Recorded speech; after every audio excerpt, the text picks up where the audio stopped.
Boa noite, pessoal. Hoje nós vamos continuar a leitura da Canção da Oração e hoje nós vamos fazer a sessão 4 e a sessão 5. E antes nós vamos começar a nossa meditação. Vocês já podem se sentar, fechar os olhos, já começar um relaxamento, que eu já vou soltar a meditação aqui.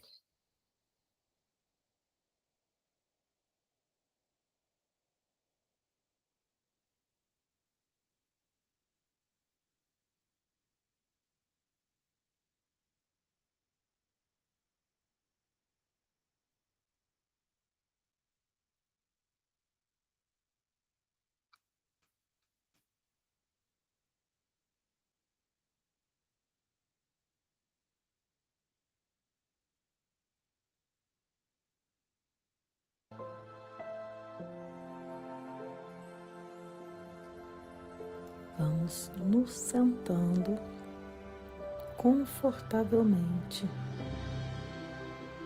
Vamos nos conectando com a nossa respiração.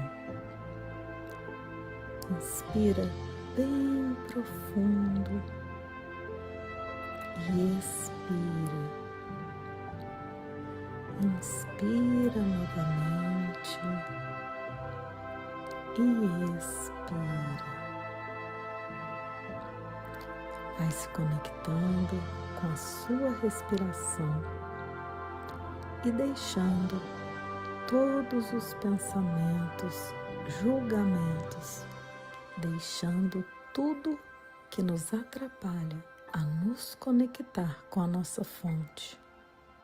Todos os pensamentos equivocados vão sendo desconectados nesse instante.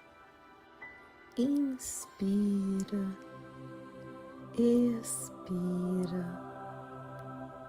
Sinta o contato do seu corpo com a superfície onde ele está apoiado. E relaxe profundamente para que possamos nos desconectar desse plano ilusório.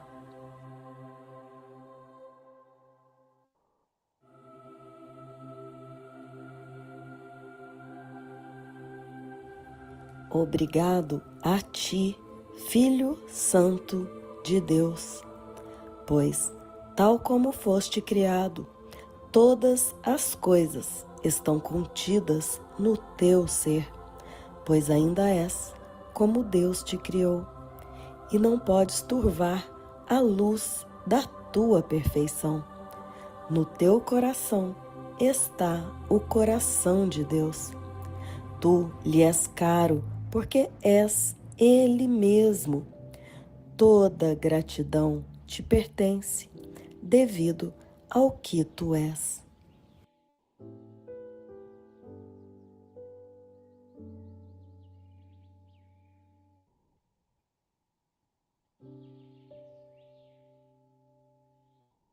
E agora vamos começar a subir a escada cintilante. Vamos subindo, subindo bem alto, até o topo dessa escada. E essa escada, ela dá em um lugar claro, um lugar onde só existe paz. Agora chegamos ao fim da escada. A escada termina com isso, pois o aprendizado já não é mais necessário. Agora estás diante do portão do céu e lá teu irmão está ao teu lado. O gramado é profundo e quieto, pois é aqui o lugar marcado para o momento em que deverias vir. E ele esperou por ti durante muito tempo. Aqui o tempo acabará para sempre. Nesse portão, a própria eternidade se unirá a ti. A oração veio a ser o que deveria ser, pois reconheceste o Cristo em ti. O que eu ganho só pode ser a minha própria gratidão. Aqui, no fim da escada, eu reconheço que não há outro, só há um ser, e esse é o meu ser, o Filho, o único Filho que compartilho com todos os meus irmãos. E aqui reconheço o ser que eu sou e o ser que o meu irmão é. Aqui reconheço o Cristo em cada um de nós. E aqui dou graças. Essa é a minha gratidão por ser quem eu sempre fui e por reconhecer agora esse ser uno, perfeito, curado e íntegro, que nunca deixou o seu Criador. E agora vamos ficar por alguns momentos somente sentindo esta gratidão, esta unidade e este reconhecimento do nosso ser em nós.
E vamos agora, voltando por essa escada onde nós subimos. Agora nós vamos descê-la. Pode ir descendo, descendo, descendo, sabendo que essa mente é a nossa mente e ela desce conosco. Vamos descendo, descendo, descendo, até que estamos agora em conexão com esse plano, porém a nossa mente continua a mesma mente de Deus. Vamos mexendo nossas mãos, mexendo nossos pés, nosso pescoço e devagar abrindo os nossos olhos.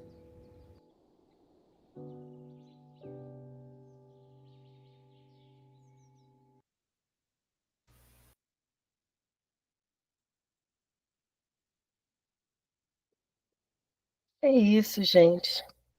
E que essa seja a nossa oração todos os dias, todos os momentos, todos os instantes, de nos reconhecer como quem nós realmente somos, como essa unidade em Cristo, com todos os irmãos, não tem eu e o outro, tem só um ser.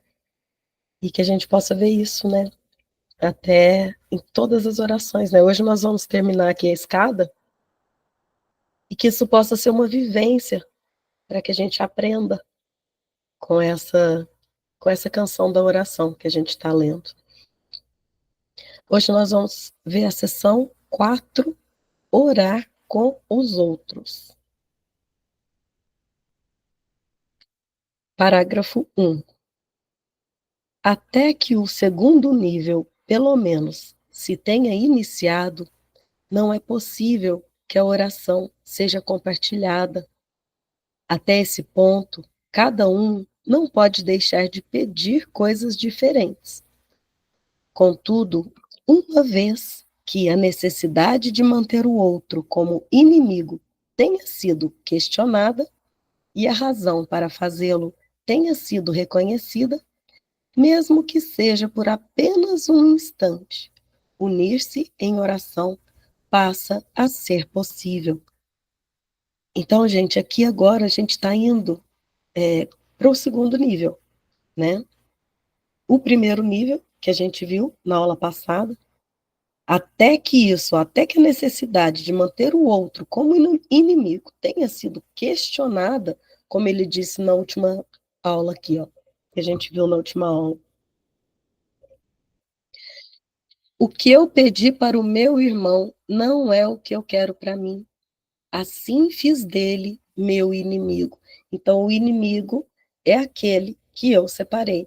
É aquele que a gente viu, né, a aula passada, onde a gente projeta a nossa culpa inconsciente. Não só no irmão, mas a gente pode projetar a nossa culpa inconsciente aqui até na poeira, na tinta que causou isso a mim. Então, a gente joga a culpa inconsciente em tudo, não é só no irmão, né, gente? É em tudo que está fora. A gente, para justificar, para não olhar para a mente, para não olhar para o pensamento de separação, eu falo que eu estou gripada porque eu fiquei exposta a um ambiente com muita tinta, com muita pó, com muito. Então a gente vai justificando aqui para não olhar para a mente, para não falar, não, eu estou acreditando mesmo que eu me separei. E o único lugar para curar isso é na mente, é falando, não, não, não, eu não me separei. Então esse é o treino, né? É o treino a cada instante. Então, mesmo que pareça, não, não, não, não. Eu não me separei, é só uma ilusão de separação. E esse é o treino, treino, treino, treino. E então, onde que a gente está aqui? Ó? É nisso que a sua inimizade é mantida. Deixa eu voltar esse aqui, ó, porque parece que ficou cortado. Contudo, uma vez que a necessidade de manter o outro como inimigo tenha sido questionada e a razão para fazê-lo tenha sido reconhecida, mesmo que seja por apenas um instante, unir-se em oração passa a ser possível. Inimigos não compartilham a mesma meta. Por quê? Porque inimigos se veem separados. né? Inimigo aqui não é só, igual eu falei, não é só entre duas pessoas que não se gostam. Inimigos é tudo que se vê separado. Tudo que eu estou jogando fora. A culpa, né? Lá fora. É nisso que a sua inimizade é mantida. Os seus desejos separados são os seus arsenais, suas fortalezas no ódio, como a gente viu também semana passada, né? Os nossos desejos separados são os nossos arsenais. A gente vai jogar no outro toda essa culpa inconsciente. Então a gente vai guerrear aqui, né? A gente vai falar que tudo está lá fora. Então, os seus desejos separados são seus arsenais, suas fortalezas no ódio. A chave para que se avance mais ainda na oração está neste simples pensamento, nesta mudança da mente. Nós vamos juntos, eu e tu. E aqui o nós vamos juntos, gente, é na mente, tá? Tudo é na mente. Não tem eu e um irmão juntinho. É tudo na mente. É uma unidade só. Mas aqui ele ainda está num tipo um segundo degrau, como ele fala aqui, o segundo nível, né? Então, nós vamos juntos, eu e tu. Não é mais eu orando pelo outro, como estava no outro, na outra aula. Agora é orar com o outro. Então, nós vamos juntos, eu e tu. Já está começando a falar na unidade da mente. Parágrafo 2. Agora é possível ajudar em oração. E, assim sendo, procura tu mesmo chegar até lá. Nesse degrau começa a subida mais rápida, mas ainda existem muitas lições para serem aprendidas. O caminho está aberto e a esperança se justifica. No entanto, é provável que no início, aquilo que é pedido, mesmo por aqueles que se unem em oração, não seja a meta que a oração deveria buscar verdadeiramente. Mesmo juntos, vós podeis pedir coisas e assim construir apenas a ilusão de uma meta que compartilhais. Então aqui, mesmo falando que é junto, que a gente já está começando a ficar em unidade, ainda pode haver um resquício da separação aqui. Ainda pode haver oração por desejos específicos ainda. Então ele fala, podeis pedir juntos algo específico e não dar-vos conta de que estáis pedindo efeitos sem uma causa. Efeitos sem causa aqui, gente, o que é? É tudo que não vem de Deus. Né? Efeitos sem causa, porque a separação ela não é causa de nada. O ego não é uma causa. A única causa é Deus. Então, pedir efeitos sem causa é pedir coisas do mundo. Efeitos que não têm uma causa, porque a separação não tem uma causa. E isso não podeis ter.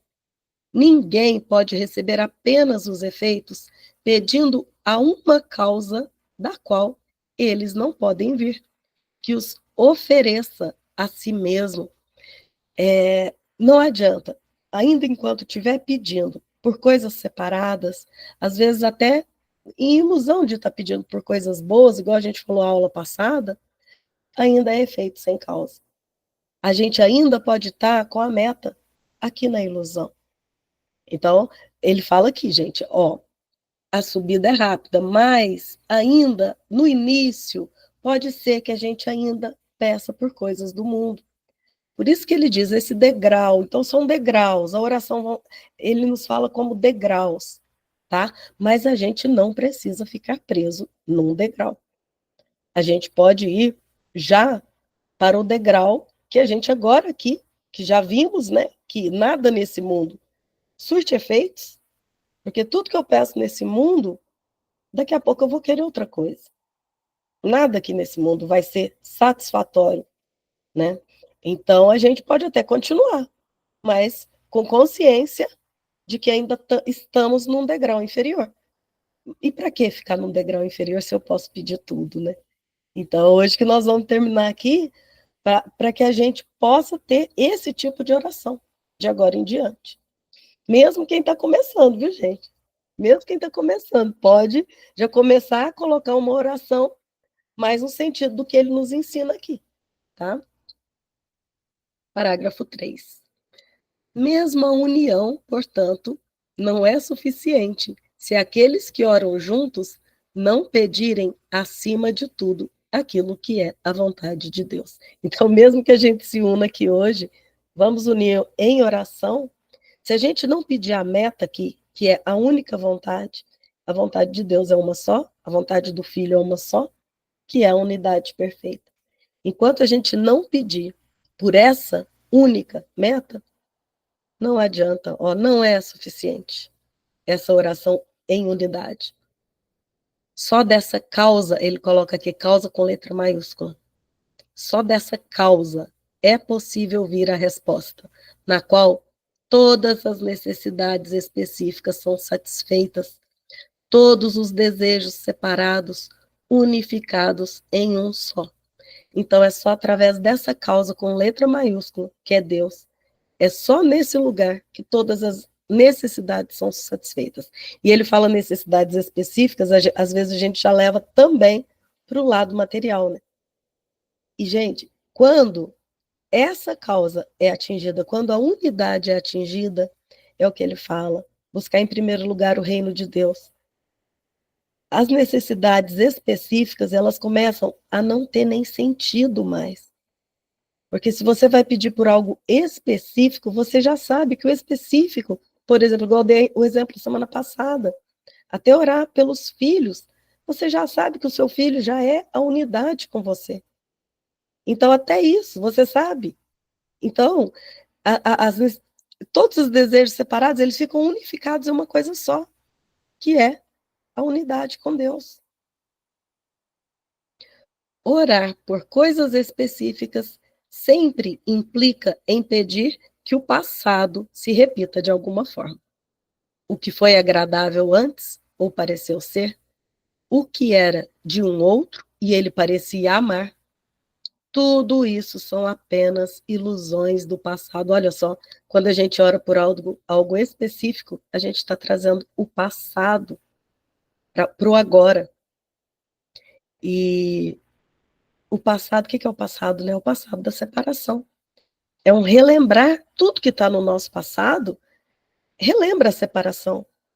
Porque, na verdade, só tem um momento, né? Que é este, agora, esse instante santo. Então, o que ele coloca aqui? O que foi agradável antes ou pareceu ser o que era de um outro e ele parecia amar. Tudo isso são apenas ilusões do passado. A finalidade da oração, olha a finalidade da oração aqui, ó, presta atenção. É liberar o presente das suas cadeias de ilusões passadas. Olha só, gente, olha, isso aqui é importante. Liberar o presente das suas cadeias. Todas as cadeias de ilusões passadas vêm da ideia de separação. Então, a oração é nos liberar dessa ideia de que foi possível haver separação. Deixar que ele, o presente, seja um remédio livremente escolhido para cada escolha que simbolizou um equívoco. É estar nesse instante, nesse momento, liberando tudo o que foi passado. Não, tem uma lição que ele fala, né? Eu não sei para que serve coisa alguma. E se a gente olhar para a oração sem querer rotular, sem querer saber, sem querer pensar, ai, a minha filha está sofrendo, eu queria que ela fosse de um jeito melhor. Olha só, eu olhando para o passado, vendo sofrimento. Então, tudo isso é a gente trazer o presente, ele vai ser um remédio, ele vai remediar toda a ideia de separação, toda a ideia passada. O que a oração pode te oferecer agora excede tanto tudo o que pediste antes, que é uma pena que te contentes com menos. Gente, excede tanto tudo aquilo que a gente já pediu, tudo que vem desse mundo, que é uma pena. Ele fala, é uma pena que a gente ainda queira pedir por coisas, pedir por separação. Não tem, né? Não tem nada que significa mais do que estar presente na paz de Deus agora, relembrando da unidade, né? Parágrafo 4. Escolheste uma chance que acaba de nascer a cada vez que oras. Acaso quererias sufocá-la e aprisioná-la em antigas prisões, se tens a chance de liberar a ti mesmo de todas elas imediatamente? Olha, a gente escolhe uma chance de, a cada vez que a gente ora, a cada instante santo, a gente tem uma chance de estar nesse instante sem querer trazer o que está lá atrás, sem querer trazer o passado da separação para esse instante. Então, será que a gente vai querer sufocar essa chance, aprisioná-la em antigas prisões, se temos a chance de liberar a nós mesmos de tudo, agora, imediatamente? Não restrinjas o teu pedido, a oração pode trazer a paz de Deus. Que coisa presa no tempo pode dar-te mais do que isso, no pequeno espaço que dura antes de sucumbir no pó? Antes, a nossa vida aqui, né, gente, é 80, 90 anos. O que que dura isso perto da eternidade, né? Não tem nada, nada, nada que pode exceder a paz de Deus, não tem. Então vamos agora vamos acabar com essa escada aqui, para a gente orar agora só pela unidade mesmo. O 5, então, a escada termina. Parágrafo 1. A oração é um caminho para a verdadeira humildade. E aqui outra vez, ela sobe lentamente e cresce em força e amor e santidade. A verdadeira humildade para um curso em milagres é o reconhecimento do nosso ser. Isso é ser humilde para o livro. Você ser humilde é você saber quem você é, exatamente quem você é. O Filho de Deus uno. Como Jesus ensinou, eu e o Pai somos um. A oração é um caminho para que a gente reconheça isso, mas com certeza absoluta. Eu não sou, gente, o que foi ensinado, um pecador, um pobre coitado. A gente acreditou nisso por muitos e muitos anos. E isso trouxe para a nossa vida muita coisa, né, que a gente traz de ruim. É porque a gente acreditou mesmo que era assim. A gente acreditava em oração onde eu tinha que primeiro me humilhar. Falar, ó Deus, me ajuda. Quantas vezes, gente, assim, eu também, né, falo, eu já fui evangélica. E quantas vezes eu já chorei para Deus me ajudar.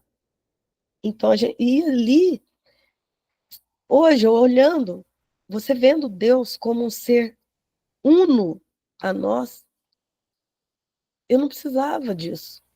Hoje eu vejo.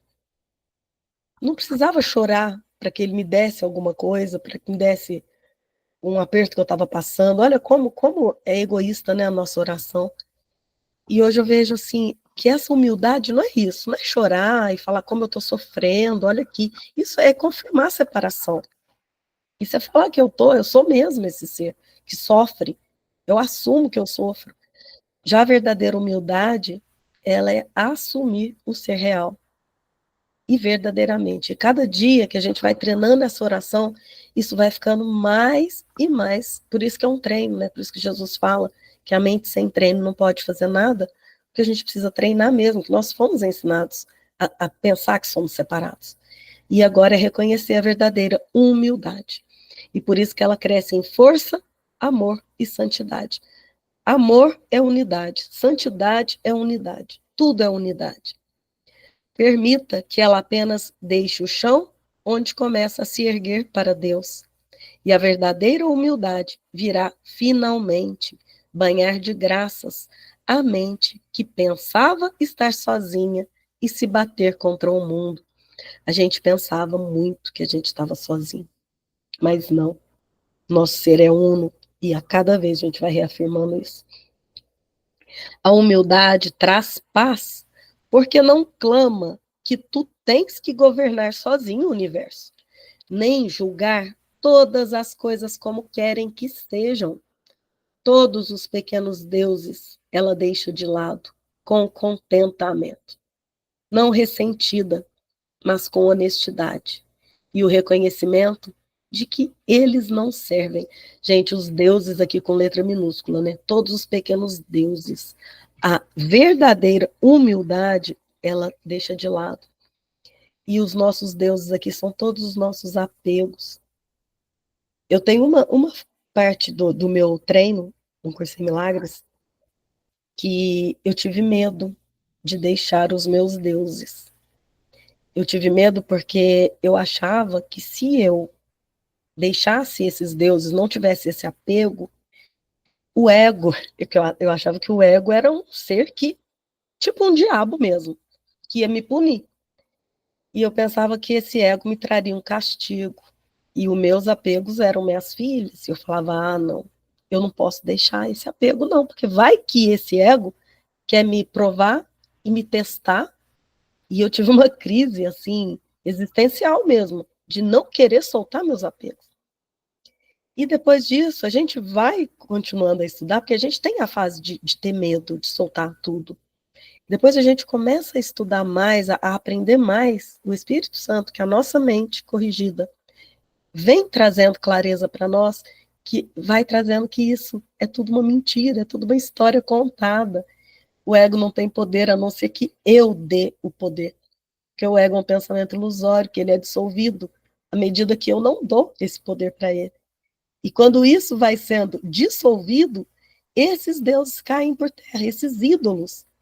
Porque como pode eu ser punida?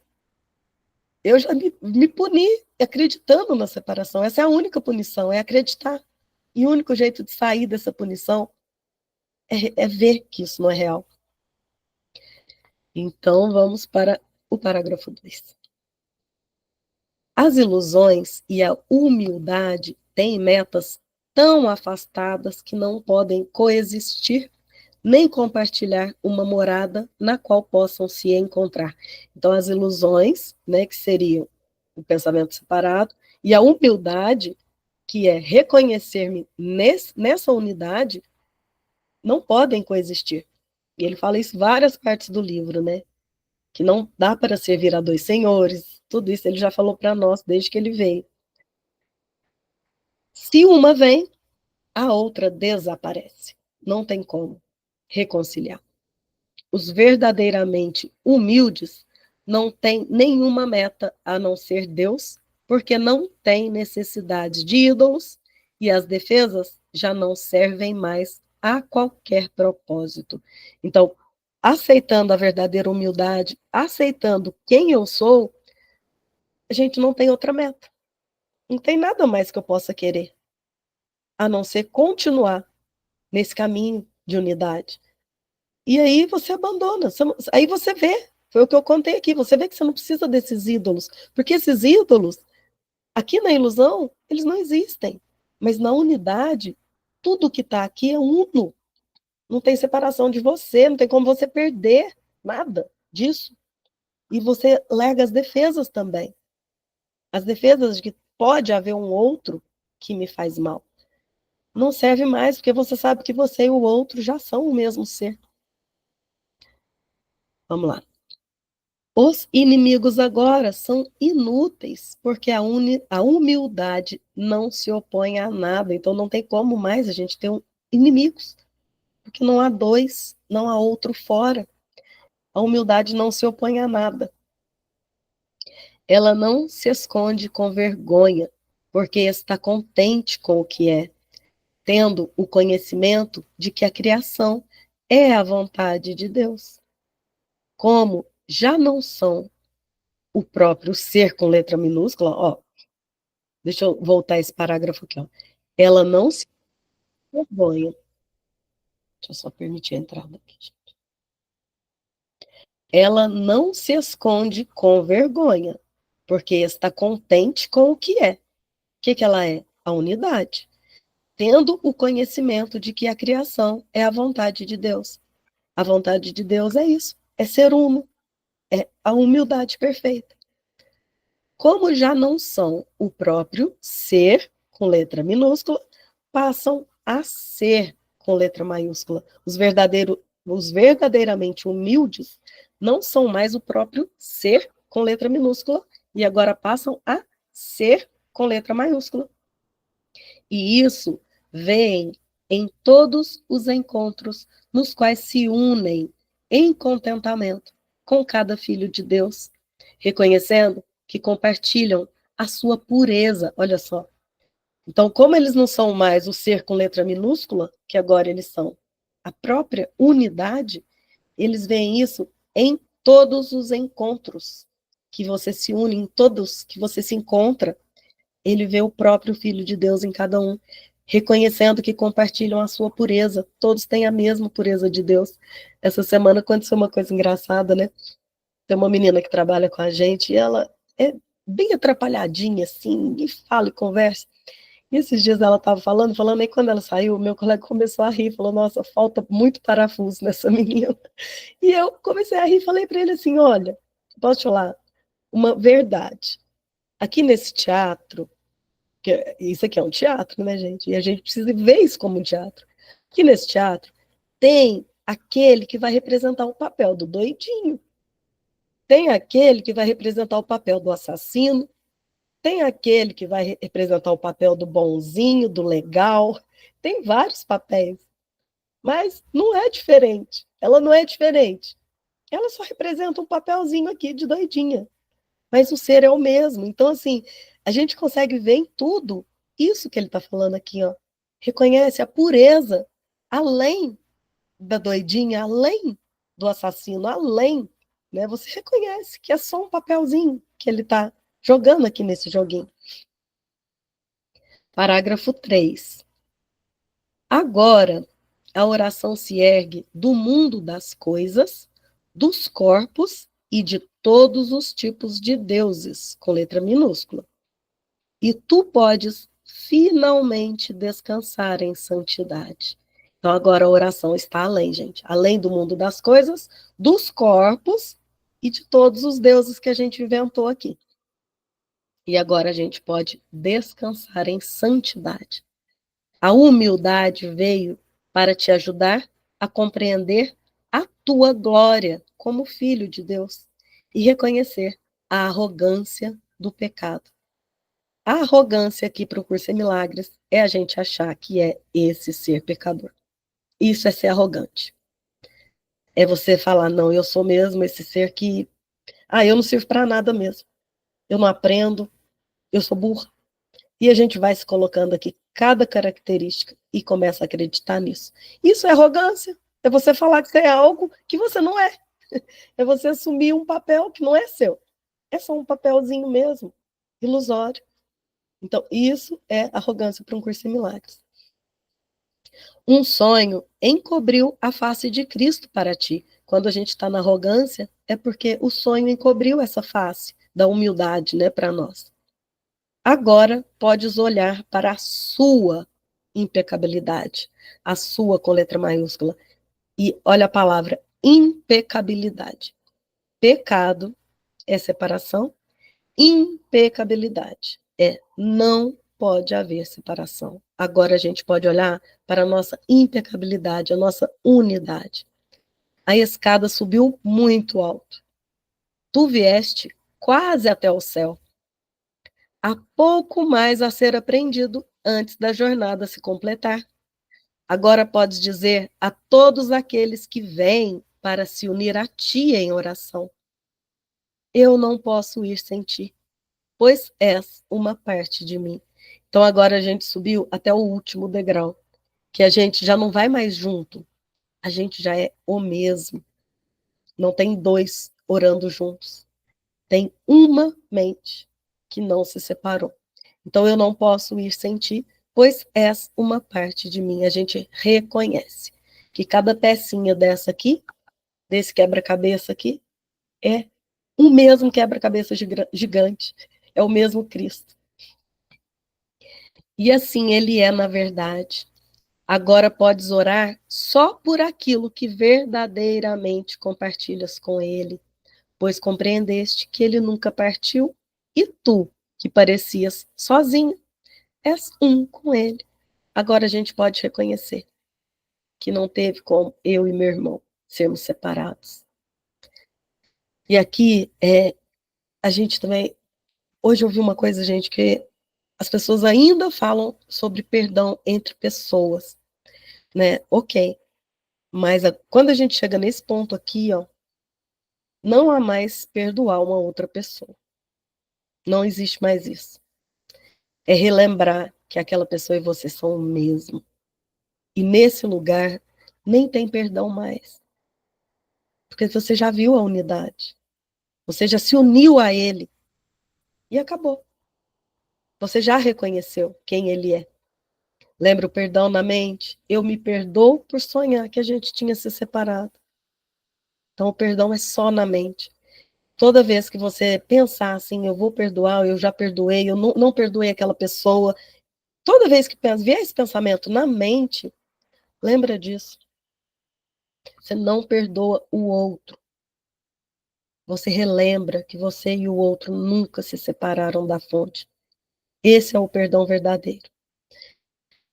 E nós vamos falar de perdão, né, mais para frente ainda, mas eu já vou adiantando aqui, porque eu escutei isso e agora eu me lembrei para a gente relembrar, né, cada vez que lembrar da palavra perdão.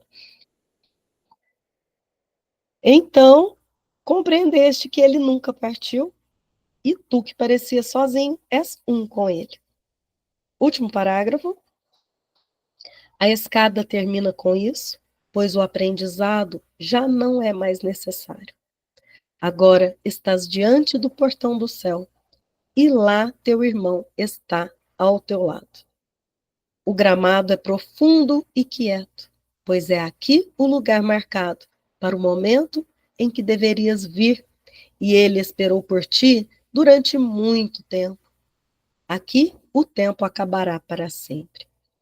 Nesse portão, a própria eternidade se unirá a ti. A oração veio a ser o que deveria ser, pois reconheceste o Cristo em ti. Aqui ele nos coloca, gente, assim, é lógico que simbólico, né? Lá o teu irmão está ao teu lado, é lógico que é um símbolo para a gente relembrar desta unidade, né? Essa parte aqui foi a parte que eu li na nossa meditação. Então, nesse instante, o tempo acaba. Acabou o tempo, porque durou um instante. A ideia de separação, ela durou um instante. Isso a gente não consegue conceber com a mente humana. Mas a própria Bíblia fala, eu já falei, acho que numa das outras aulas, que o tempo para Deus é outro. Né? Para nós aqui é uma ilusão de tempo, bilhões, trilhões, mas na eternidade só tem um instante. E a separação, que nunca aconteceu, foi só isso aqui, ó. Clique, acabou. Acabou a separação. E agora é hora da gente acordar desse sonho, né, gente? Desperta, ó tu que dormes. É hora da gente despertar. E relembrar que a oração é esse reconhecimento. E toda vez que a gente for deitar, for fazer uma oração, relembra. Eu e o Pai somos um. E reforça isso na mente. Essa é a unidade. Não há dois. Só há uma única unidade. E essa é a vontade do meu Pai. Essa é a minha vontade, que é a vontade do Filho. E essa é a nossa única meta, que é a meta daquele, igual ele diz aqui para nós, né? Aquele que é verdadeiramente humilde. Ele só vai ter uma meta, que é essa meta da unidade. Então é isso. Por hoje nós acabamos aqui. Eu vou parar a gravação para que a gente possa conversar. Quem quiser ficar para a conversa, fiquem à vontade. Deixa eu parar a gravação aqui. E até a próxima para quem está no YouTube.